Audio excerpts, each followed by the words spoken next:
போதைப் பொருட்களை பற்றி பேசுவதற்கு கூட்டணி கட்சி தலைவர்களுக்கோ முதலமைச்சர்களுக்கோ எந்த தார்மீக உரிமையும் கிடையாது என தமிழிசை சவுந்தரராஜன் காட்டமாக தெரிவித்துள்ளார். தூத்துக்குடி செல்வதற்காக சென்னை விமான நிலையம் வந்த தமிழிசை சவுந்தரராஜன் செய்தியாளர்களை சந்தித்தார். அப்போது பேசியவர், கோவில் பக்தர்களை கடுமையாக பேசினார். சேகர்பாபு கடுமையான விளைவுகளை சந்திக்க நேரிடும் என எச்சரித்தார். கத்தி வைத்துக் கொண்டு ரீல்ஸ் எடுப்பவர்களை கூட கண்காணிக்க முடியவில்லை என்றார். காவல்துறை என்ன செய்கிறது என தமிழிசை கேள்வி எழுப்பினார்.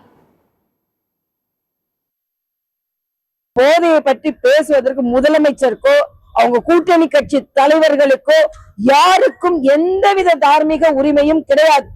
இவங்க ரீல்ஸ் எடுக்கிறதும் கத்திய வச்சு ரீல்ஸ் எடுக்கிறதும் அதிகமாக இருக்குது. இது மாநில அரசு அந்த கத்தியை கையில வச்சிருக்காங்கன்னு பார்க்க கூட முடியலன்னா என்ன செய்யறது?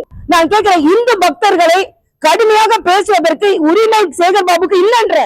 கோயில பார்க்க வர்றாங்களா, உங்களை பார்க்க வர்றாங்களா? சாமியை கும்பிடுற பக்தர்கள் மீது நீங்க கடுமையா பேசினா கடுமையான விளைவுகளை சேகர்பாபு சந்திக்க நேரிடும்.